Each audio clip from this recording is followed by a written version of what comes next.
Hello again, this is Dr. Robert Guthrie, and we're back with our scholarly Bible study, uh, part of the Jerome United Methodist Church Sunday School session. And we are working our way through the early part of the Old Testament now. We did the New Testament prior, and it's all posted on YouTube if you want to go back to it.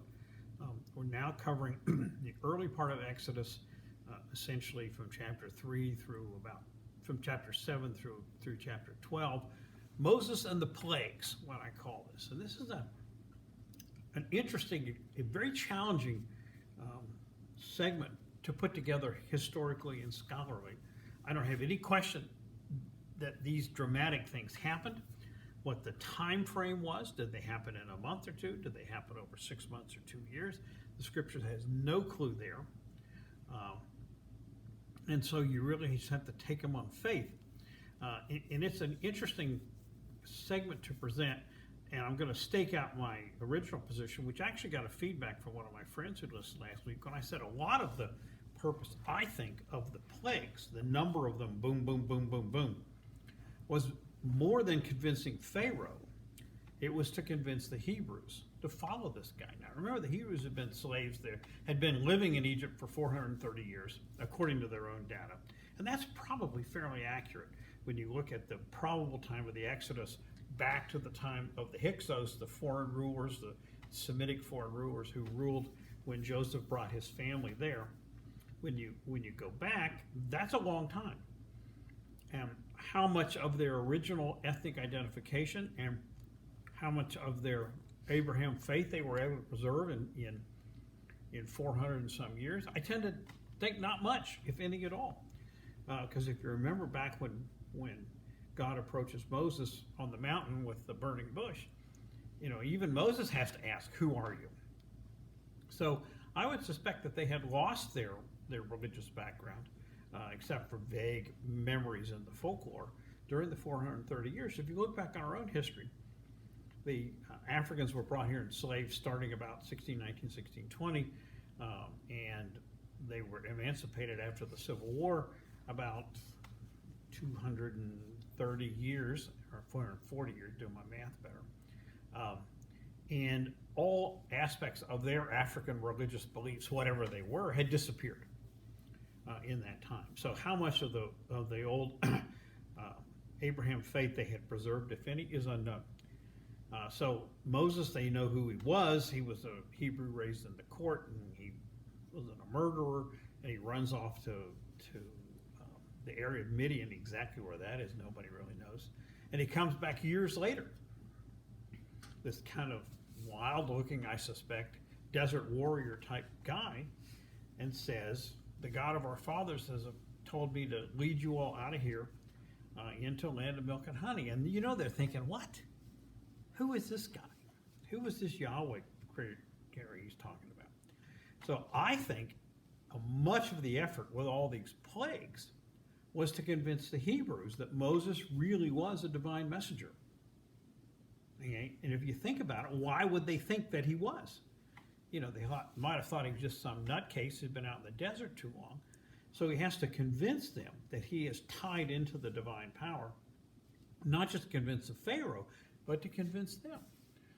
So they're going to follow him out, a place where they've never been. None of them's ever gone significantly east of the river into what is now Sinai, near the area where the canal is now. None of them have ever done that. They're basically agricultural and domestic workers inside the eastern part of the Nile Delta. And going out in the desert is really scary. So if you think about it and put yourself in their situation, there's a lot of sense to what I'm saying. Where I got this idea, I don't know. I don't remember reading it anywhere. It could have just come to me. I'm not saying this is divine inspiration at all. I'm just saying when you look at it as the historical bent, you realize that there was more to this than just convincing Pharaoh. They could have convinced Pharaoh without the 10 plagues. I think a lot of that was really to build up Moses' support inside the Hebrew community. So exactly when this happened, we don't know. Exactly how long it happened, again, we don't know. Could have been a couple months, could have been a year or two. And the exact context of it is just unknown. But the basic story is that Moses returns, meets his brother Aaron, and they go to Pharaoh, and they basically come up with a line which they used for the first 6 or 7 plagues. That we want to be able to take our people out in the desert to worship our God, Yahweh, for about a 3-day trip out into the desert, do the ceremony, and then come back. And Pharaoh says, forget it. You all are trying to run away. I suspect he didn't say that, but that's probably what he was thinking. I'm not going to let you go.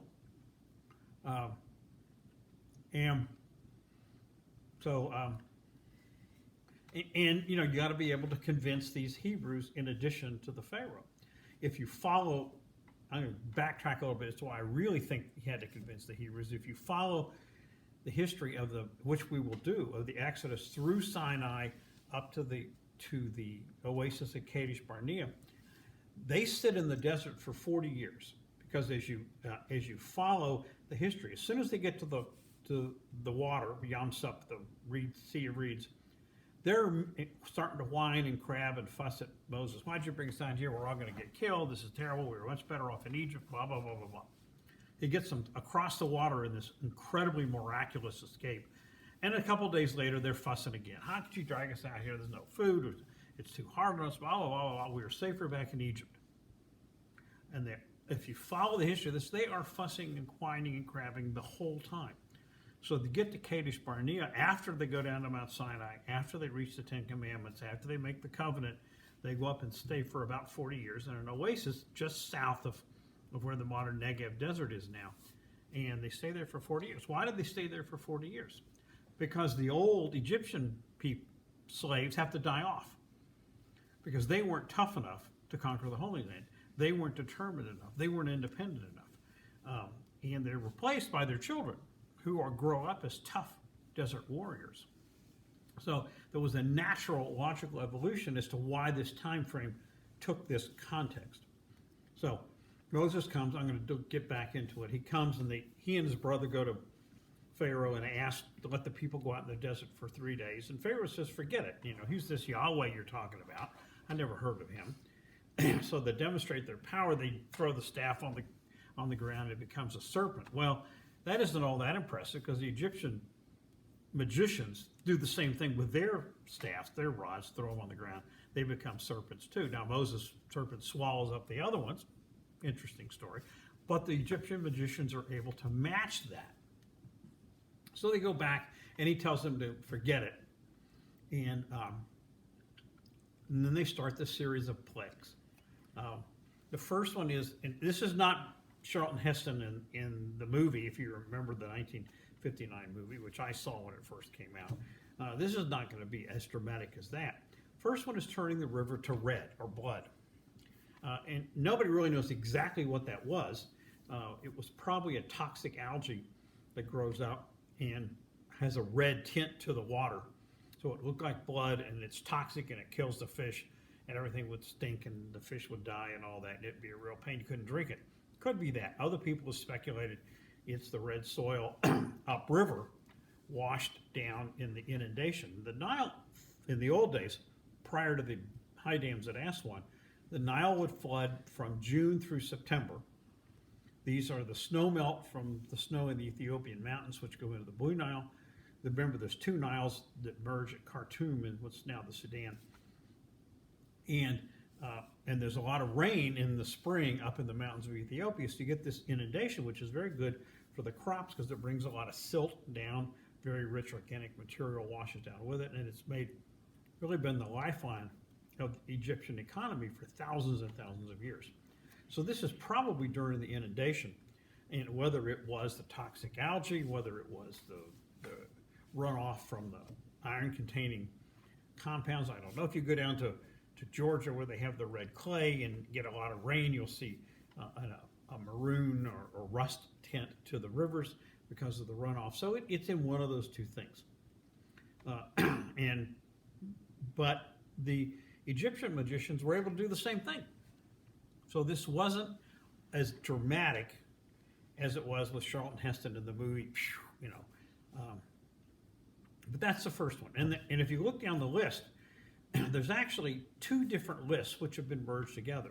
The old epic, which is the Yahweh, the J story, and the Elohim, the E story, which are the old ones handed out around the campfire for 1,000 years.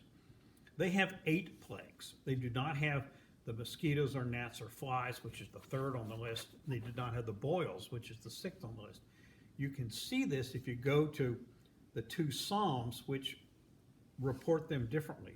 Remember when all these stories were blended together during the Babylonian exile about 500 BC, they would take from several different sources and blend them together nicely, and they just stacked the plagues up one on each other.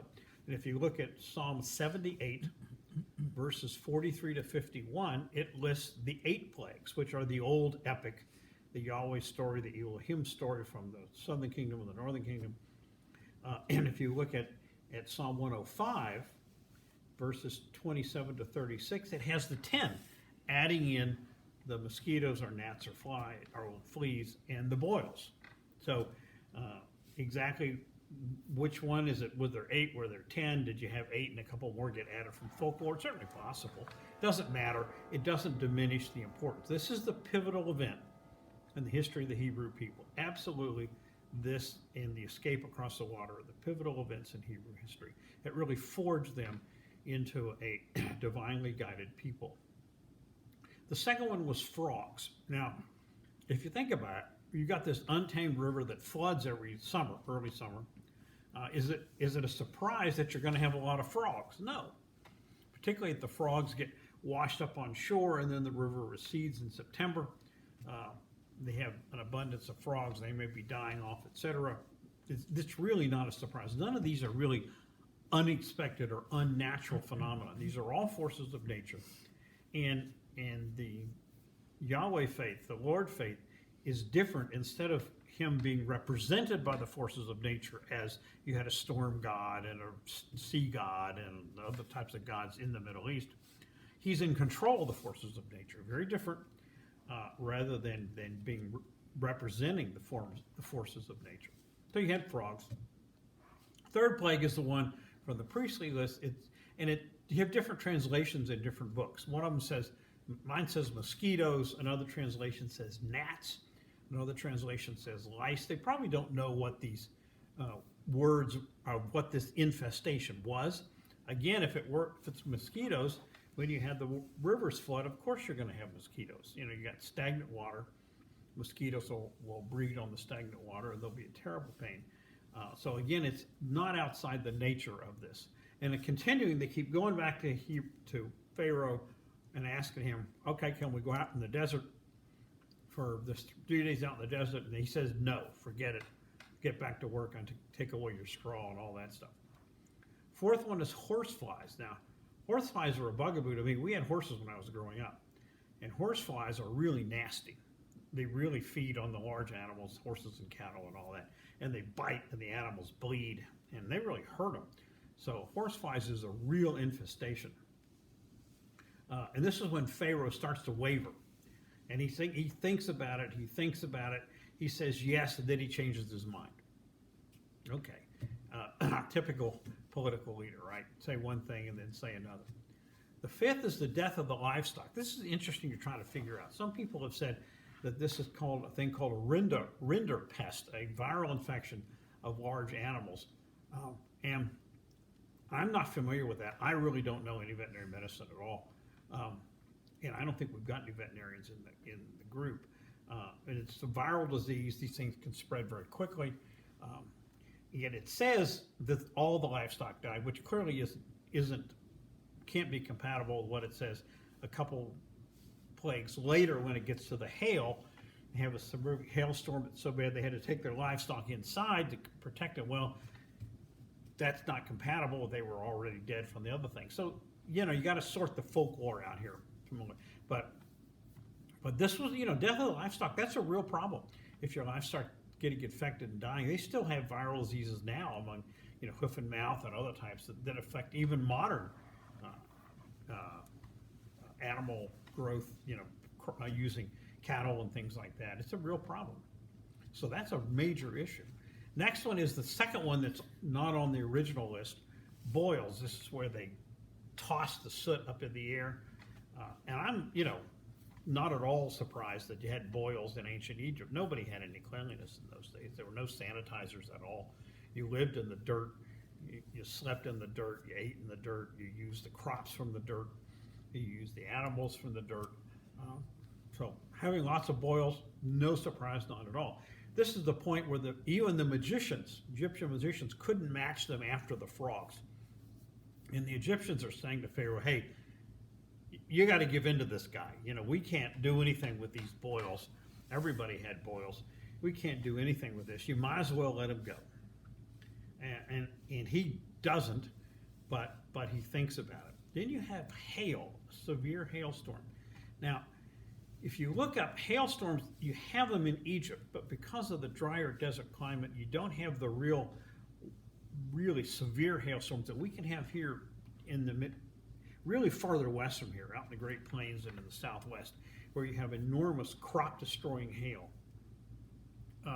But you have one of those storms in Egypt, which had been rare to never seen before, and it pelts down. It destroys the crops that are growing, and these are the spring crops, like barley and what else. And it destroyed them in the fields. It didn't destroy the late crops that are going to come ripen in October. So you can time all this. If this happened in a short time frame, it really happened in the May-June era, where the barley is going to be begin ripening in the fields, but it demolished the crops in the fields. And this is a real problem. Now, we do have the hailstorms we have right here in Ohio can be severe, but not crop damaging. Farther out west is an excellent story in the Little House on the Prairie books about a hailstorm that wiped out everybody's crops and wherever they were in South Dakota, and throw them all into poverty, etc. So this is a true natural phenomenon, but this is a much more severe storm than they had traditionally seen. God is really beginning to get their attention with these things. Next are locusts. It's an interesting description. Locusts are a common problem in the developing world, or in the prehistoric world like this, or the ancient times, because they could come in and just absolutely eat a field completely empty. We've got modern agents to attack them, but in the old days you had nothing. It's an interesting description. There was a wind from the east that the Lord made, and it blows the locust in, probably from Sinai or from southern Palestine, and it blows them in. They settle on the crops, and they eat up a lot of what's left from the hailstorm. And this is really devastating. And so, they're really even Pharaoh is really getting nervous here. And he says, okay, I'll let you go for the 3 days, but only the men can go. They have to leave their wives and children and livestock behind. So the Lord blows the wind from the west and blows them back over the Sinai or wherever they came from, Arabia. And then they said, wait a minute, we can't leave our women and children and livestock behind. Forget it, we're not going. Next comes darkness. And this is just a classic sandstorm. They have sandstorms now in Egypt. We even have sandstorms occasionally out in Arizona. Phoenix got hit about 10 or 15 years ago with the sandstorm. And the wind blows really hard, and it blows the sand up in the air, and you get darkness. And they not only had darkness, they had lightning and other kinds of things. This is a real meteorological phenomenon that really did devastate them. And at this point, even Pharaoh is getting nervous, and he says, okay, you all can go, and you can take your wives and children with you, but you have to leave your livestock behind. And Moses says, no, forget it. Finally comes the 10th one, and I don't have any question that this happened. I don't doubt it for a second. Exactly how it happened medically, I don't know, okay? It could have been a bubonic plague epidemic, which kills people very, very quickly, and it comes off of rats that are contaminated with, and the fleas bite the rats and then bite the people. It could have been that. That was the Black Death plague in Europe. It killed a third of Europe off. It's probably bubonic plague. It could be a meningococcus or Neisseria meningitis infection, which can kill you very rapidly like the plague. Also, it doesn't tend to be as lethal as the plague in percentage-wise, but very, very quick. So something really happened. Some kind of real plague hit them. And it killed all the firstborn. It killed the Pharaoh's firstborn. It killed the priest's firstborn. It killed everybody. Now, the Hebrews were spared. It's an interesting story. They were told to kill a lamb and get the lamb's blood and put it around their doorway. So up the side of the door, across the lintel, across the top, back down the other side. And the angel of death, which was really the Lord passing over, would take all the firstborn in all the houses except the ones with the lamb's blood. People who've been in businesses where they're suddenly announcing they're going to lay off N number of people have always joked, let's get some lamb's blood and put it over our door frame to protect us. So even though that's not really a joking matter, particularly in the modern situation now. But it's interesting that it really is a merger of an old Canaanite nomadic festival. Passover as a festival predates the Exodus, and it was a festival among the nomadic sheep herders who would, in the springtime, sacrifice a lamb and use the lamb's blood in a ceremony like this. And I forget all the details, which really aren't all that clear. And you pass between the sections of the sacrificed lamb, and you would have the evil spirits. They believed in evil spirits in those days. People still believe in evil spirits now in certain parts of the world. That the evil spirits would pass over and spare the people who'd make this sacrifice. So that ancient festival gets blended in to what was then the modern Passover of the Lord or the angel of death, taking out the firstborn but sparing the Hebrews. And that was where the Passover festival became merged into this escape from Egypt festival. And you do find this because you'll find other festivals that get co-opted. Pentecost was originally a Jewish festival around the time after the Passover festival in late spring, early summer, and it was merged in and taken over by the Christians. That's when the Holy Spirit arrived for the Christians. So this is not unusual to see various festivals co-opted, merged, taken over as the religious understanding changes over time. The unleavened bread aspect of this really comes from much later. It comes from the reforms under good King Josiah, king of Judah, in about 620 BC. He was the first great reformer in which he tried to cast out the pagan idols that had been placed in the temple. They had found the Deuteronomic history, which we'll deal with in a month or two, and he was upset that they had gotten away from the ancient customs. So they introduced then taking the agricultural festival on the unleavened bread. By this time they were agricultural; they could grow their own bread crops, as opposed to the nomads just living off their herds, and they merged that in about 620. And with the Passover, so now you have the Passover and the unleavened bread merged in the Passover festival, which still goes on now. They very well may have taken unleavened bread with them when they fled, but that's where it comes from. There's an interest, and finally, Pharaoh says, "Get out." So it really becomes, depending on how you read it, and you can read it in two different ways. You can read it as an escape that they got away, or you can read it as an expulsion. I've had enough of you all. Get out. And it's exactly what happened. You don't know. But it happened, and it was dramatic, and it changed everything.